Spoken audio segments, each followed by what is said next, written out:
G'day everybody, welcome back to Paddlecast, Quarantine Edition. My guest today is a very good friend of mine and somebody that I was excited to catch up with and who I've been meaning to catch up with for months. And it actually got me thinking and wondering why it took a global pandemic for us to catch up.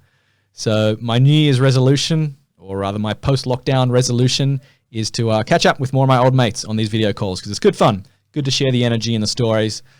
So my guest today is Fernando Stalla from Mexico, who is one of my all-time favorite paddlers for a number of reasons. Fernando was one of the highest profile athletes in the sport during the golden days of SUP, 5 or 6 years ago, because he was a great all-round paddler, an amazing surfer, an amazing racer, but just has this incredible presence about him, a big personality, a great character, a lot of positive energy, a lot of charisma. He's a very charismatic dude, Fernando. He looks like the Mexican Tarzan. He kind of acts like Tarzan sometimes. He's a funny guy. And we had some great times traveling around the world together. He was one of the first guys I kind of hit the road with. And we were there in California, Brazil, Mexico, of course, all around Europe. Good times. It was great to catch up. And I hope you enjoy today's episode. It's basically just us kind of talking shit for an hour. It was good fun. But no, seriously, Fernando brings up some really good points about the sport and about how we really should be trying to make this sport more fun. Just stripping everything back to that raw element of play. It's a very childlike experience, but it's very important, no matter what your age, to play. And we lose sight of that so often. So I hope after this lockdown is over, we can come up with some cool new race formats where it's just fun. We're just having fun on the water. I'm having fun doing these daily podcasts. If you're having fun listening to them, and if you'd like to support the creative work of Sup Racer, you can join Club Sup Racer, which is basically a fancy name for my Patreon page. Patreon being this new platform where you can directly support creative artists, kind of just contribute a couple of bucks a week or a month and help fund their creative projects. So if you're enjoying these podcasts, I encourage you to sign up later this week. I'll have all the news, or you can just go to supracer.com/club and that'll tell you all about it. But these podcasts have been a lot of fun. And if you join Club Sup Racer, you'll be supporting these quarantine editions of Paddlecast. You'll also be supporting everything Sup Racer does, from the podcast to the world rankings to Marble Racer, which I'm very, very excited to launch in a couple of weeks, and basically everything that Sup Racer does. So Club Sup Racer, look out for that in a couple of days. For now, let's have a chat with the man himself, Fernando Stalla. How are you, buddy? How's life in Tahiti? Good. You've picked a pretty good place to be stuck for quarantine. Yeah, can't complain. Well, I mean, yes and no, because it's a beautiful place, but if you're not allowed to surf and you have perfect waves in front, it's even worse. If I would be stuck on a mountain, I wouldn't care about the surf, but here is like you can see it. Like every morning I take a look and I'm like, oh, it's perfect. So, well. So you're on French style lockdown. You can't go in the water? We can go now. We're allowed to go spearfishing. That's the one thing we're allowed to do, is to get food, because it's the main source of food for the island. And so doing that, I've been spearfishing pretty much every day, and looking at the waves and saying, no, fine, we're gonna stick with spearfishing. I love spearfishing, so it's been fine with me. I've been enjoying it, and I haven't had enough time to do it, so this is perfect. It's like, all right, get to do another of my passions, another thing I love to do. Yeah. So you can still go in the ocean if you just say you're fishing. You're allowed out. Yeah, and you're supposed to, like, as soon as you leave your house, you're supposed to have like a little paper that you take out, like if you go on grocery shopping or something. That way, when the police stop you, you can show it. And apparently, you gotta have it with you when you go fishing. I don't know. I don't know how it works when you're spearfishing underwater, but just take a little life-proof case with your permit. Yeah, I just don't take it. But I guess I don't know what you're supposed to do. But you're supposed to have it. Wow. So what's the? Should I take my top off? By the way, I'm feeling a little left out here. You're looking fit, buddy. I don't think I've ever seen you wearing a shirt, actually, thinking back over the years. Do you even own a t-shirt? Come on, we were like, I don't know, we were in some cold places, like... Name one cold place you've been. Come on, England. That's right, that was fucking freezing. England, Germany. And England, that was summertime when we went to that race in England. It was still cold. Yeah, it was freezing. That's my point. No, we've had some fun adventures over the years together, buddy. And man, I haven't seen you for a while. What's been happening? You got the full family now. How old's your little one? Yeah, I had. She's doing great. She's 3 years old now, and Kahili, right? Yeah, Kahili, and she's joining me for in the water. We go surf, we go paddle, we go fishing together. Like, it's fun. It's fun times. How long have you been living on Tahiti? When did you leave Mexico? Because your wife is Tahitian. Full time a year and a half now, and yeah, so full time a year and a half. We've been here, and being Mareva got a job as a flight attendant, something that now is kind of on standby. We'll see what's going to happen. Yeah. So we moved here, and I've been just kind of like the house father, take care of the baby and just of the house, and living the island lifestyle. There's a cool shot. Yeah.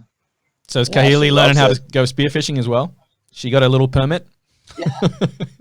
Yeah. She holds onto my back.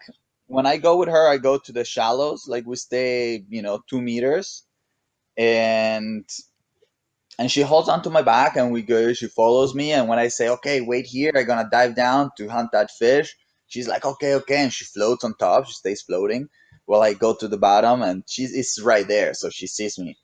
It's a little hard because she like kind of swims right over me and scares the fish. And then I'm like, why did the fish? I'm like being all like still and like go kind of hide and do all my moves perfect. And then I see the fish run away. I'm like, what's going on? I look up and I see Kahili just like flopping on top, like she's kind of like right on top of me. I'm like, oh, all right, fine. We'll go look for another one.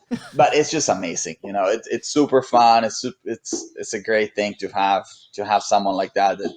I mean, no one looks up to you as much as your kids, and it's amazing. It's amazing.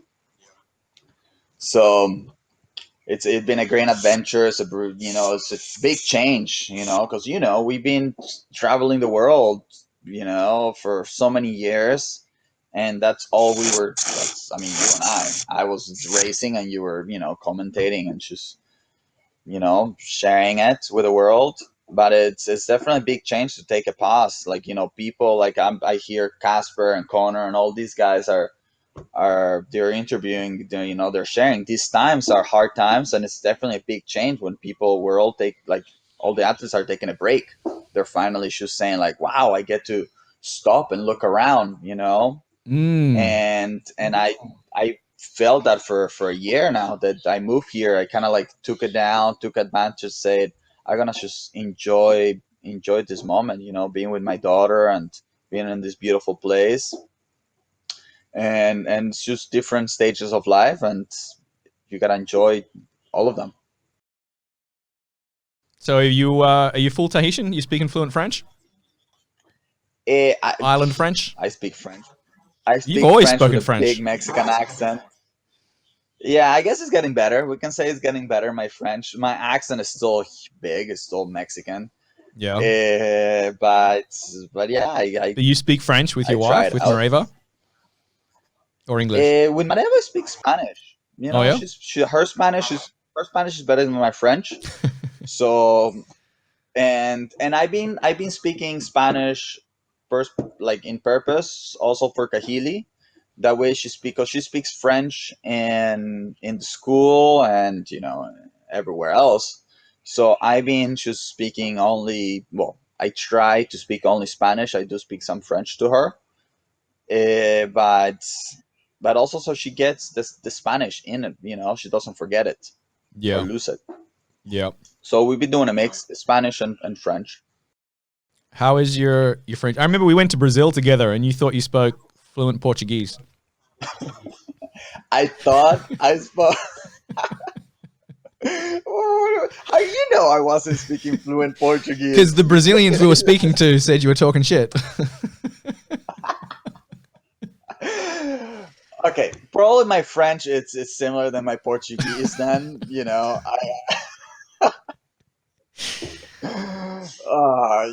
gotta call me out on that, eh? I There's could. been some good adventures together, buddy. I was just thinking how many countries we've actually traveled to together, and they're adding up between the European trips and Mexico, USA, Brazil was a good trip. Nicaragua, we were in together for ISA. Yeah, I think Peru, Nicaragua.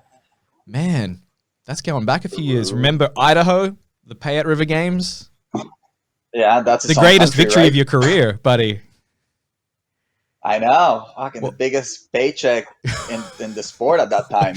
do you remember when we Awesome. went to the bank on the Monday morning and they said, "Sir, we can't cash this check. It's a $10,000 check. What are you doing?" I had like Yeah, yeah. $125 because we got fourth place in the river rafting event. So I got like $120 prize money. I went in and they're like, "Yeah, here's $120."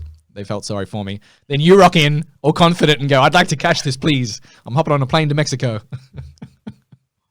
I think everyone cashed because we had like also like one. I got like on Or the the axe axe throw. throwing, Oh man, yeah. and there was like I had a small check. I think it was $200, and then Jimmy Mitchell also won money on the axe throwing, on the log rolling. Like it Yeah. was all this stuff happening. There was a lot of little checks around, and then yeah, I remember The the nice $10,000 juicy 10,000. first place prize. We're talking about the Payette River Yeah, Games for anyone that's completely lost at this point. It was the classic whitewater sup event around 2013 to 2015 it ran or something like that. And for a couple of years it had the biggest prize purse in the sport, like $50,000. Fernando won 10 grand. Was that 2014 you won 10 grand? I think it was around then. yes, I'm going to try and find the old yeah, yeah, pictures.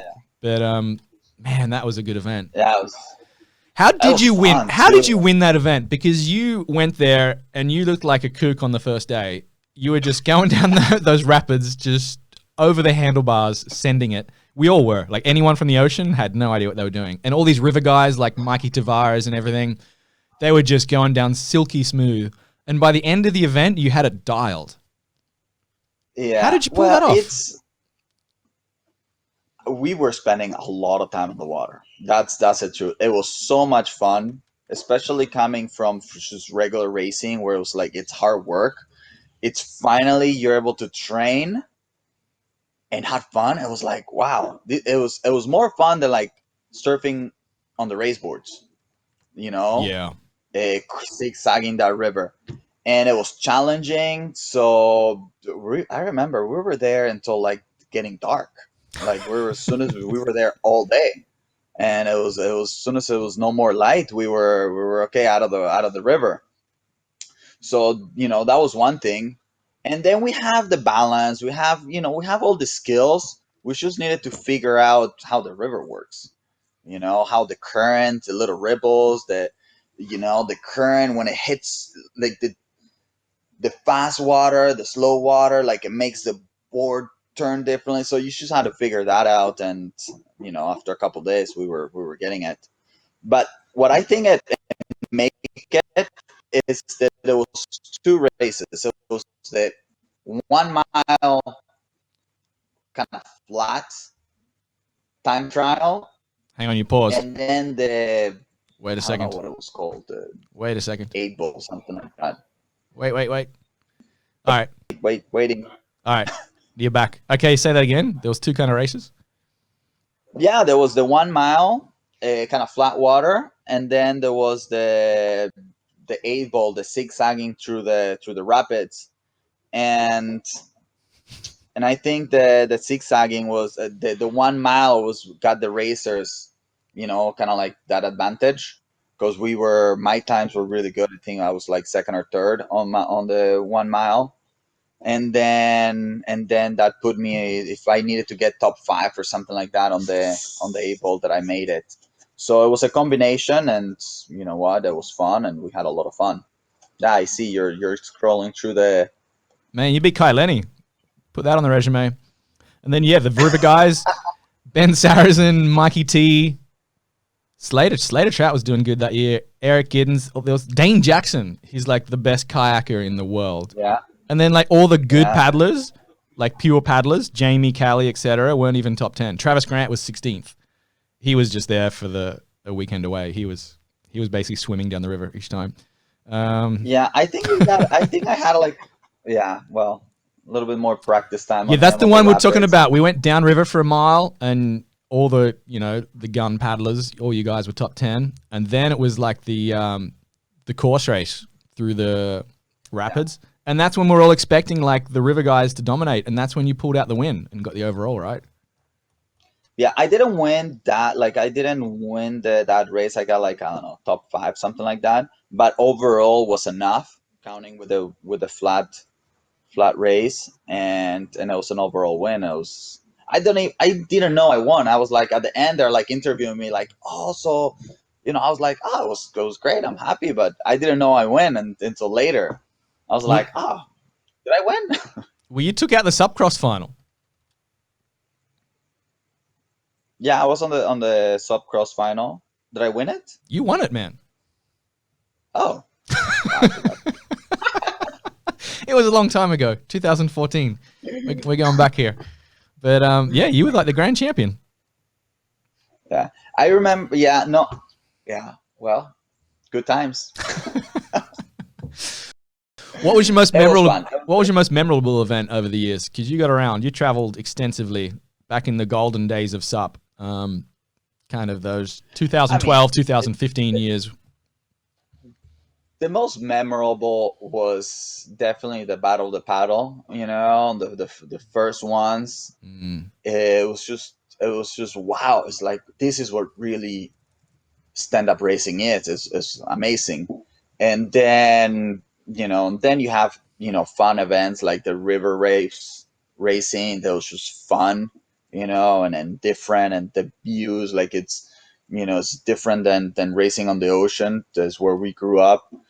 Brazil was great. We had, like, a few fun events in Brazil, because it's not just the race format, but it's everything else that comes with it. There was a couple Battle of the Paddle Brazils that were great. So it was. I couldn't say. There's so many events. Molokai to Oahu was an amazing experience. Just seeing the huge ocean and being in the middle of nowhere. Uh, Stand up paddling, you have so much. I don't think you can pinpoint one event that stands out, because every event have something that you will remember, right? And it's unique. I can And pinpoint you one event couldn't. that you was probably at the top of your list if we go back to Brazil, circa 2013, 2014. Beach flags. Yeah, that was that. That was The beach. that was the real showdown. Before the Well, Connor that Kai event. rivalry, before Candace and Annabelle, before any of this bullshit, it was me and Fernando Was, in beach flags. It was the ultimate rivalry, and man, that got that was intense. good. I remember after that. We went to the Payette River Games, and you did another beach flag. There was another beach flag race, and this guy comes in. It's like, "Hey, are you the world champion on beach flags?" I'm like, "What are you talking about?"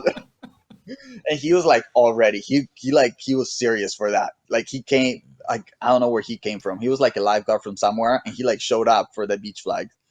And he's like, "Oh, so you're the world champ?" I'm like, "No, like, no." I just couldn't say anything. I was like, We need "No, to bring but beach flags back. That's one of the most exciting sports I've ever seen. If anyone has no idea what on earth we're talking about, beach flags is basically it's like musical chairs and a running race on the beach. You lay down on your belly. It's like this Australian lifeguard event. You lay down on your belly. They blow the whistle. You jump up, spin around, and run like 20 yards. It's a really short course, and you got to grab this little hose out of the sand. But there's always like 5 guys and 4 flags to grab, and it keeps going down each time. So one guy misses out every time, and it's absolute chaos because guys are running over each other, diving through the sand, and each race lasts for like 5 seconds. It's pretty spectacular. yeah, yeah, it's How good did how Red you Bull put not it pick that out. up? Like, I don't know how Red Bull didn't kind of latch onto that, have the you Beach know Flags what? World If, Tour. if you would We have grab a done can a of Red Bull little at the bit, end. It's made for it. yeah. You see, there was one photo of, like, who was it? Like, Brandon Rose. Like, the face was full of sand on the Payette River, and she's like, just dive into the sand, like it's like they're fun photos. And but the thing is, in Australia, you guys is like the cool people are doing it. Like in the rest of the world, it's like a game for kids. It's like primary school, like 4-year-olds playing it. This is It's true. only Australians can make like a true sports out of like silly stuff. But Oh yeah, yeah, it's serious. I'm googling it now. The first picture that comes up is like 2 5-year-old kids in Australia. But for us, this was the pinnacle of, or at least for me, this was the pinnacle of our sporting achievement. Another one that was the pinnacle. The other pinnacle was, of course, the Battle of the Paddle. And I've just been looking back through the archives, and I found one of your favorite photos of all time, a heartbreaking image of you. I think this was the 2011 or 2012 Battle of the Paddle. Tell us when this was. But it basically just ended your race, I think. I think that was my first. That was my first Battle of the Paddle. I think this was, That was my first event. 2011 or 12, judging by the jerseys and Le Greco's next to you. That's Noah Janela in the other white shirt next to you. Yeah, thank you, Noah. Great. I was doing so good. I could have got top 10 that year. My first event, my first Battle of the Paddle. I was like all stoked. And boom, there you go. Welcome to Battle of the Paddle. Go swimming. I didn't have a leash either. This is what, yeah. I don't think, no one was wearing leggies back then, leashes, and it made for some entertainment. I remember a bunch of you guys would always go swimming. This was the hammer buoy, right? And there was always, even if it was 1 foot of surf, there was always carnage at the hammer buoy. Yeah, I mean, no one knows what he's doing. I don't know what happened to him. I was going to say he's a surfer. No, well, Le Greco, they're not that. There are 3 guys there that are still on their feet. You're like all champion surfers. Noah Janela grew up on the North Shore. Andrew Le Greco in the gold shirt. He's like surfs pipeline every day. You've been surfing your whole life. So all you guys, it's probably the reason that you 3 are still on your feet and the other guys are still like on their asses there. Yeah, look at Noah. That's Dan Gavir. Silent. That's Dan Gavir on the far left, just hugging his starboard there, going for a belly roll. Yeah, the river skills are not paying in that wave.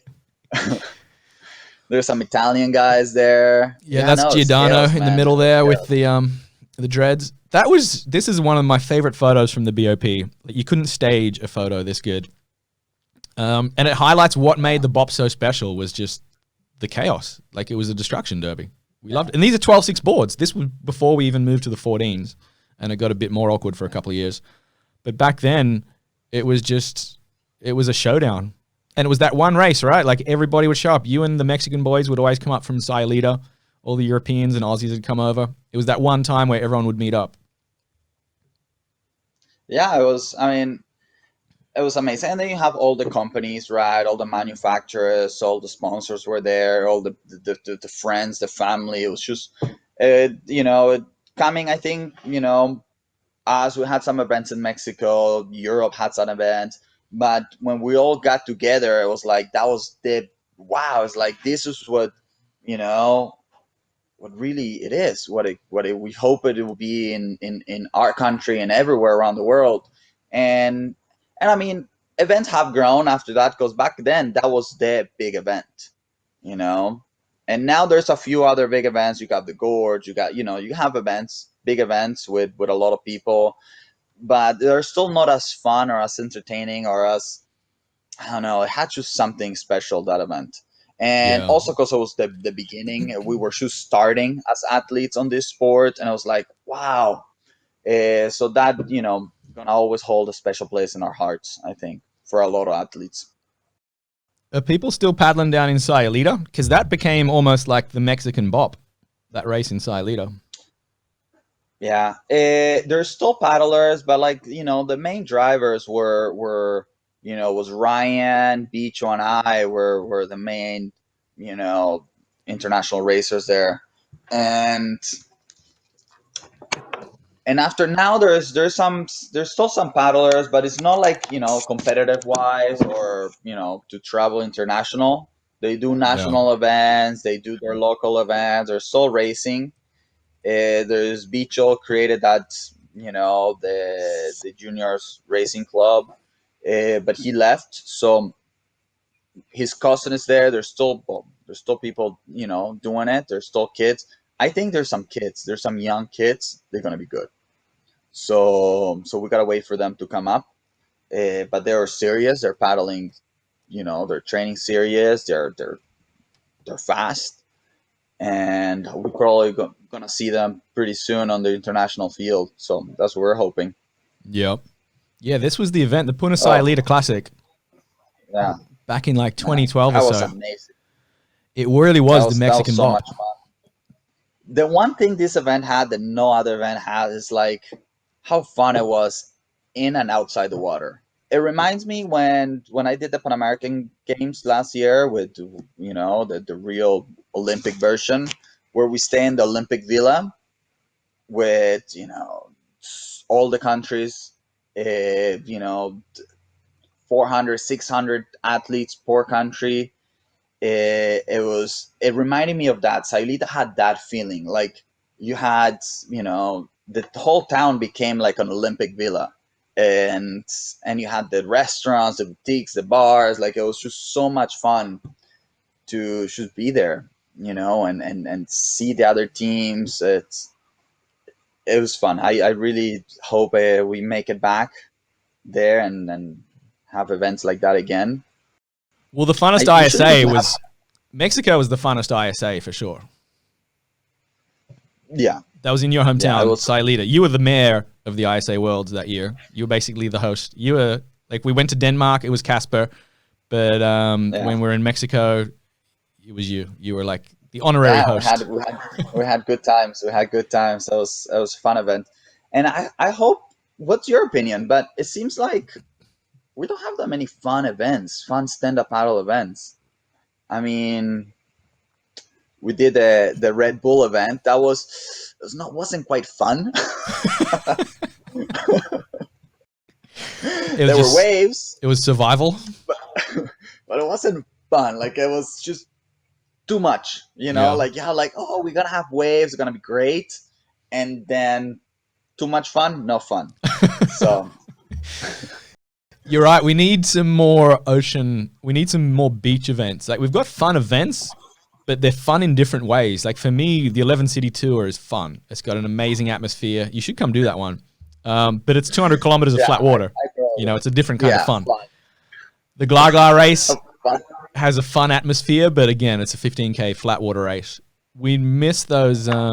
We miss those beach races. We missed the bop. We missed the Sayulitas. Yeah. We missed when the ISA went to good spots. Although El Salvador kind of brought it back. Did you guys go there last year? No, I didn't go. I was here in Tahiti, and You didn't like the I 6 couldn't weeks make it. notice that everyone gave? Yeah, I was just couldn't do it. And then Mexico couldn't even also like get it was just craziness for everyone. So I was like, I don't even gonna bother, to stress over this.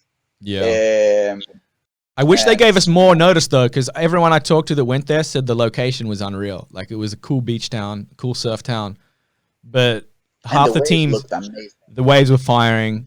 Yeah.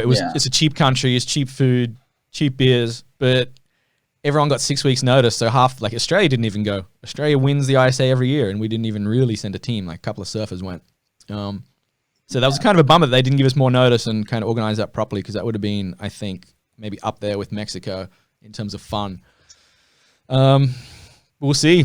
We're definitely going to bring the fun Now, back. Talking about fun events, I've been talking with Maeva, that she's organizing the Tahiti Nui Paddle Royale here in Tahiti. There's also a great event. It's one of the big events here in Tahiti, and I want to, she asked me for advice, and I'm like, How to make it fun, you mean? make it fun. Like, how can we make it fun?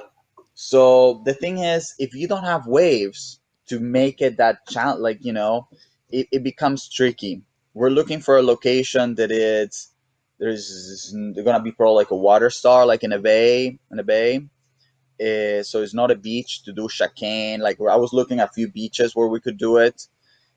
Do chicane, like do something like what you guys had at the X. What was the race in Australia? INX in The Australia. Iron X.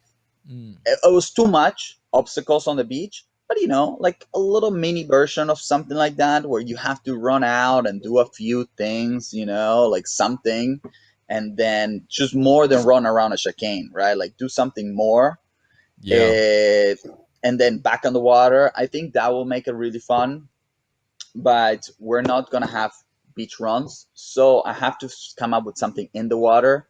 I already have a few ideas. We see how it goes. I'm like trying. I've been thinking, those, Is there a spearfishing leg?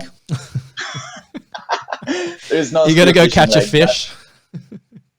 No, but I was planning to put kids with like water guns with like paint inside, like, and shoot the paddlers when they go close to the part. That way, it's like those 5K races where everyone finished full of paint, That's cool. Yeah, and the like they color they, run. they shoot you, Yeah. and have like ropes, like, the obstacles will have to be, you go you got to jump over the rope, your board goes under, you jump over, and then you got a duck to go under another one and jump. Maybe, put an inflatable slide or something, like, you know uh, Chalk Patterson did something like that Yeah, the water in one of his warrior. races. Yeah, so, I don't know, stuff like that. I think it will be fun. Then the elites can do their maybe more typical race, but you have everyone else. They could do something fun. That sign Yeah. up for, also, like, to promote more inflatables, because it's easier to travel, and you Yeah. don't damage your boards. So do something where you could use inflatables and have fun, and everyone can do it. It's not super hard where athletes get scared, because you have, what was it, the Air France, it's 24Ks. Not that everyone's doing those 24Ks. Even the fun race was 8Ks. Well, they It's changed like, that this year to a downwinder because Jerome decided that the race had been hard enough for long enough. So yeah, it was going to be like an 18K downwinder. I think he was moving up to the North Coast. Obviously, that was like the yeah. first event that got postponed. Yeah, I did that run. It's a fun downwinder. So Yeah, it would past have Point been it would have Venus been up fun. there on the North Coast somewhere. Yeah, yeah.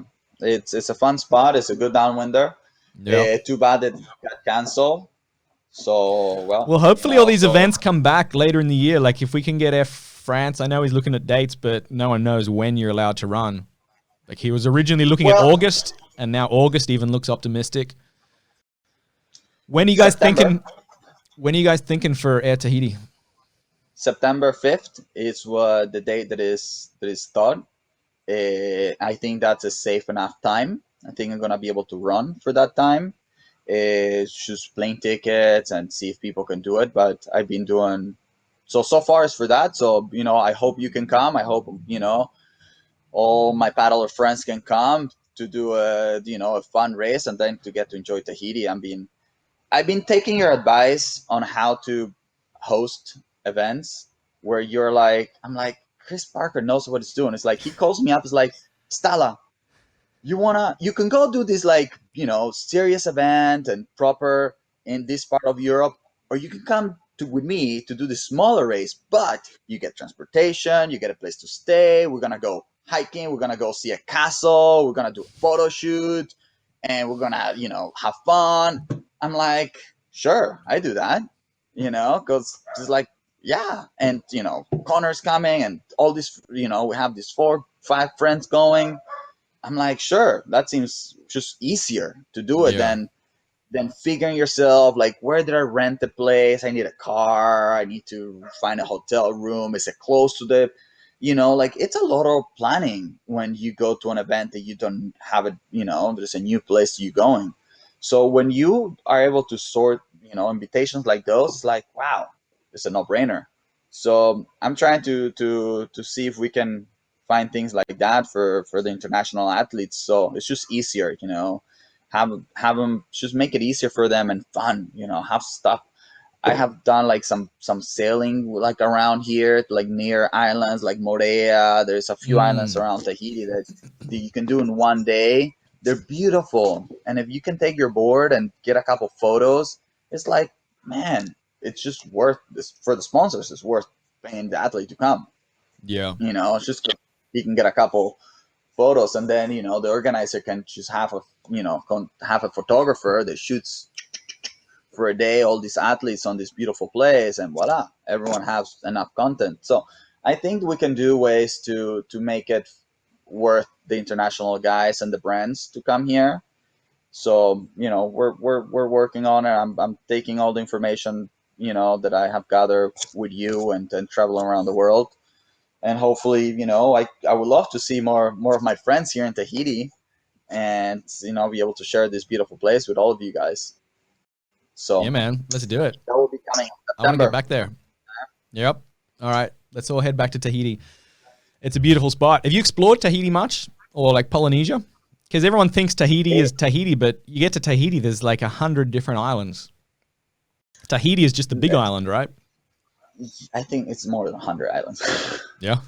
Eh, it's There's so many islands, and I have been to Bora Bora, to Wahine, to Morea, and Rayatea. I think that's the one that is not far. Oh my god, the name wrong. So that's all. But What's the best there's so island much. over there? Like, what's the most beautiful, pure island? Because Tahiti's obviously it's getting pretty crowded. There's a whole city and international airport. But you get out to the outer islands and it's still like old school Tahiti. What Tahiti is missing, the truth is that it's missing white sand beaches. There's only a couple. You mean Tahiti When you Island? think, Tahiti Island, Yeah. And there's more black sand beaches. That's because the age, it's one of it is the youngest island of the French Polynesia. That's why, still haven't had time to create white sand. It's Yeah. black sand. And but Bora Bora has one of the beautiful lagoons, right? Like the color of the water is That's the amazing. postcard island. But it is full of resorts, Yeah. right? It's you It's have full of all the millionaires resorts there. on their honeymoons. Uh, Wahine was an amazing place. I went to Wahine and it was so wild. Beautiful beaches, beautiful places. Like it was, but you know what? There's Morea right next to Tahiti. It's beautiful, and it's a 20-minute boat ride. You can paddle there from Yeah, Tahiti. So we did the Maria trip. Maria is pretty special. yeah, and it's right there. It's so easy to escape. So there you go. You So know, there's just you basically it's just a bunch of dots in the Pacific. Have you been up to the Tuamotu Islands at the top there? uh, no, I've been to the one. These ones like up here, just the atolls. No, These look crazy. no. I haven't. They're great for fishing and spearfishing, and I want to go there, but haven't had the time. Yeah. Yeah, it's just, and I when that's the other thing that is hard to invite people, like to say like, oh, come visit me in Tahiti, because if they come to Tahiti they have to go explore these other islands, and then a 1 week trip here is not enough. You have to do Yeah. a month if you want to really see all of those islands, or some of them. But I mean, you know what? The truth is, even just Tahiti with Morea, you have enough. Like, I mean, if you go to more and more, like, you're just seeing more beautiful white sand beaches, more beautiful water. Yeah, I mean, yeah, it's nonstop. There's so many islands. Yeah. It's a magic place. So we're coming over in But September. but You're gonna teach me how to go spearfishing? yeah, yeah, for sure, right in front of the house. Yeah. I'm training. I'm feeding all the fish. I'm making them not scared, because right now those fishes here in Tahiti, they're experts. They see the spear gun, and it's not that they run away and disappeared. They still stick around just far enough from the spear gun, just at the right distance so you can shoot them. And it's so frustrating. It's one of the most stressful spearfishings I have done here, because you have all these beautiful fishes and they're just out of reach. And no matter what technique you do, like I cover myself with sand, like I hide, I do all this crazy stuff for them to come closer, and they just don't. It's hard. The Mexican fish are easier. So we, yeah, they're not as smart. Well, Sayulita, we don't have that many. Spearfishing is not that big of a sport. Here in Tahiti, it's been part of their culture for forever. So I mean, the fishes just recognize the human. In some places, are in Mexico, for example, we're not that many spearfishers that in Sayulita, and I guess the fishes are less aware of what we're gonna do to them. Do you miss Mexico at all? So, uh, yeah, yeah, I miss Mexico. It's an amazing place, Mexico. Yeah, because you use all these things you can do in the ocean, all the things you can do out of the ocean. Like there's the great taco stands and restaurants and boutiques and bars and live music every night, and you know tequila tasting, like all this fun stuff you can do out like at night. And then on the day you have this like so many nice beaches and surfs and fishing, well, like dolphins, whales, turtles, uh, and then it's close enough to you can do a business. You can there is ways to make money. It's not like making money in New York, but you can you can still have a business there, and then it's close enough. Like right, LA is 2.5 hours. Direct flights. So it's just that's what I like it. You have a little bit of everything. What's Sayulita like these Here days? you Is it getting too crowded? well, right now it's empty. Now's the best time to be there, probably. But I remember, like every year I'd go back, there'd be more and more like tourists would Yeah. come down. There is more and more tourists. It's becoming more known on the national market. That's a big change, because before it was just mainly known on the California market and international. Now there was a big campaign pushing for the national tourists, and it's fine until like Semana Santa and Eastern week comes. Like when those Mexican holidays, it gets packed, it gets crowded. It's like Ipanema. Have you seen Ipanema like on the holidays? Like how it's like you know the umbrellas and all the beach. It's like that. So it's a big shocker. But the rest, well, if it's not those big Mexican vacations, then it's fine. It's not a big of a deal. Well, I mean, it's based around tourism, right? Like the town, a lot of the income is tourism.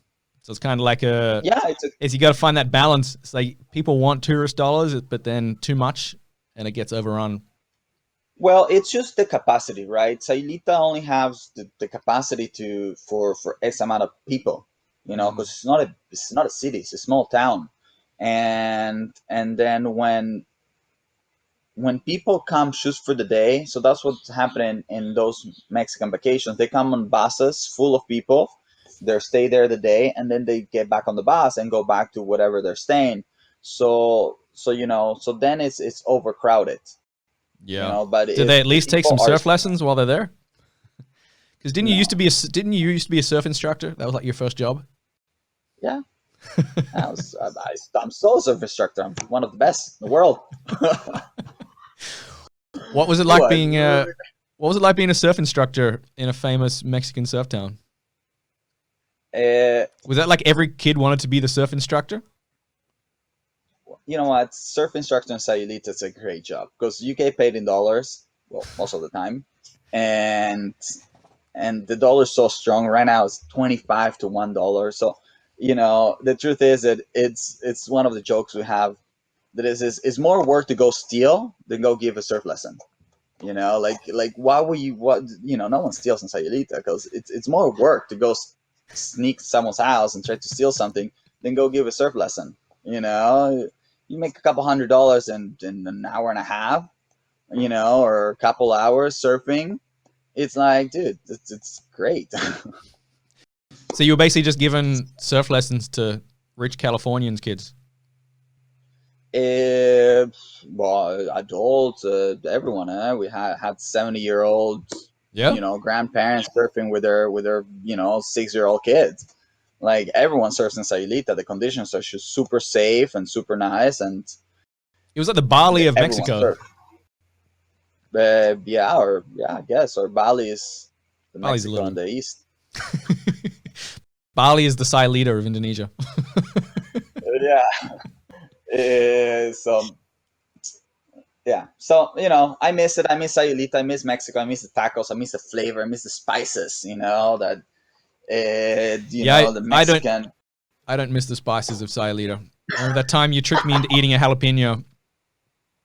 I almost died. Hey, yes, you did. But I'm sorry. I did apologize. It was a spicy chile, but hey, it was your margarita, It's true. and I was like, maybe you want to have the came with whatever came with your margarita, and you did the whole thing. It's like take a bite, like just nibble, like just little. No, Australian style, just the whole thing down the mouth, like yeah. Damn, Aussie. Yeah. It's all in or nothing for you, huh? No, it was probably a cute bartender or something, and I was trying to impress her by doing something stupid. I don't know what it was, but I remember I ate a whole Mexican Because I did jalapeno and mention it was spicy. almost I died. did say it was spicy, but it was like not much, right? Like, and you're Yeah. like, I take the whole thing. I was like, just take a little bite. I'm like, look at me, how tough I Yeah. am. No, that was some good times. Sayulita, we've had plenty of good times there. We've had a lot of good times traveling together, man. We got to do it again. Yeah, let's do it. Let's start in Get invited Tahiti. to those fundraisers. Yeah, well, let's make a fun race in Tahiti. Let's start there, and we'll start the fun racer world tour. Forget sup racer. It's just gonna be fun racer. It's the new thing. Oh, speaking of fun, I think, hey, before I go, we've got to get you a yes, marble. let's do it. You want me to paint it up in the Mexican flag colors? Green and red. All right. Let's make them. Speedy The marble. Gonzalez. The marble. There you go. It can be speedy. The marble racer world tour is actually getting close. Me and my dad have been working on the track. It's like a Formula One style track. This is gonna be next level. I may not come back to sup racing after this.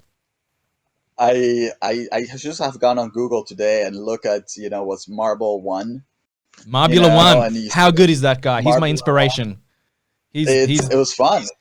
Great track and fun. It's the future. I look forward. Can we bet? Can we put money on our marbles every race? Like you should have like Yeah, we should be able to put bet. $1. We could bet like tequila shots. Or if you lose, you eat a jalapeno. Maybe that can be the bet. Yeah, well, we see, but I'm sure gonna be fun. No, it's gonna be good times. What's going on then? What are we gonna do on these times of craziness? Well, I think now's a good time to try things that we never gave ourselves time for. And it looks like you were ahead of everyone doing that. You've been living the island life. You're spearfishing, you're enjoying the ocean. Yeah. You know what? The good thing to kind of step off the race horse and just look around. It's also to be aware of what we were able to do in all these years. Especially for me, I never really noticed how things were going and how hard you're working at the moment. Now that I step back, I see how hard I was working. The sacrifices that at that moment I wasn't seeing, but like to be able to be on the tour and to be one of the top guys on the tour, it was you sacrifice your life. Like I remember coming back home in Mexico and I wouldn't see my friends. Even I will say hello when I was walking past them to go paddle. Paddle in the mornings, then come back, do your workout on the middle of the day, and then go paddle in the afternoon, and then you have time for nothing. You're at least like train, eat, sleep. For a couple weeks, you're home, and then you're back on the road traveling. Then come back home, and the same. You don't see your friends. Yeah. So now that I'm here, I'm able to realize the sacrifice I was making, and and really how lucky I am and I was to be able to be motivated to do it, because I think that's the hardest part. It's not that people cannot do it and it's hard. It's to find the motivation to do it. And I'm so thankful I was able to find it, because we didn't have any money. We didn't have race boards. we were paddling on longboards. I was training on longboard before I went to California. You know, when people are telling me now, they're like, "Oh, I don't have a race board to train." I'm like, "What are you talking about? You know, who cares? Train." And then you see what happens. We were training on longboards. We were training on the round paddle boards. Like, you know, I was racing against. I was in my first race in the States. It was on a regular surf paddleboard. You know, 11 footer, 12 footer, something like that. And I was racing against guys on race boards. What And was your you first race know, in the States? it was in San Diego. I forgot the name. It was a small race. It was right before I think the Hano Hano or something like that. And You're on an uh, 11-foot. well, yeah, regular surfboard, like paddle surf, How did you and perform? got fit. Yeah. Uh, you know, I felt great. I was fifth, my first international race against the guys with race boards. And after that, you know, someone lent me a race board. Like, man, you should have been on a race board. And you know, and then I went better and better. I was so motivated. I was so thankful for the people that will, you know, in the States that will believe in me, and Rogue, you know, for believing in me and supporting me. That's what gave me the motivation to keep going, because back home I was, you know, there was not really a, you know, stand-up paddle culture. There was not professional, like, you know, my parents weren't professionals. You know, they passed away, so I was pretty much, you know, just charging on my own. You know, not, you know, no money to back me up. There was no family to back me up. It was just a pure will to do it. And a country that was, the income was in the bed. Like, you know, it was so hard. And I found the motivation, so I'm very happy. So now on these times, I'm just looking back at it and I'm going like, man, you know, I was so lucky to be able to get out of a small town like that with just by myself, you know, with no knowledge of the world. Like, you know, there was, so here we are now in Tahiti, not thinking of everything that happened and trying to enjoy a little bit of our travels, you know, to look up at my friends, so many cool people I met on the way. Like, I see you guys, I still see the guys racing, I see you commentary, I follow your podcast, because it's an amazing, you know, family and you know, community, the stand up paddle. So happy I was part of it. I Yeah. am part of it. You still are, buddy. And we're going to, let's bring it back. Let's start the Fun Racer World Tour. First stop, Yeah, Tahiti. I signed up on that tour. Yeah, let's do Tahiti, Sayulita, and then I haven't been to Australia. I'm Oh, right come on, here. man. Australia is not far from Tahiti, Yeah. so You're close. You're much I go closer there. to Australia than France, even though you're in French territory. Yeah, so soon I will go say hello. Let's do it, man. You're welcome Surfing anytime. those sharks, You might have to paddle and here. yeah, these dates. Shit. Well, maybe I build myself one of those t- Tahitian canoes and do what the ancestors were doing. Just sail there. Yeah, do the old school canoe crossing. Recreate Yeah, it. I see you in a few months. All right, man. Well, it was a pleasure chatting with you. I look forward to catching up soon for some more fun times, some more time in the ocean, some more jalapenos, and yeah, some more memories. Yeah, I look forward chatting, and let's see. I you know, hear your advices whenever you talk to athletes about their new race formats, what they recommend. You know, there's all these people coming up with new ideas, but I think it's important to share them. You know, I Mm, really appreciate when you do ask that to other athletes in the community. You know, where's our sport, you know, going? What would they like to see? Because a lot of times we're stuck with what race organizers are doing, mm, and you know, and that's it, yeah, and we're happy with that. But the potential is, so there's a lot to do and to try new things. I think we should have to, you know, even if it's not, you know, whatever is going on, like, you know, you gotta try new stuff, like new format, new things, and it might go yeah. crazy. But look what I got here. Hello, Kahili. Saluda. Dile hola. Hola, Chris. Hola, little munchkin. Are you going spearfishing Sí. today? Yeah, go scare the Sí. fishes. Oui, el parcours, c'est. Oui, je Tu vas voudrais un pêcher crêpe. avec moi? Oui. Oui.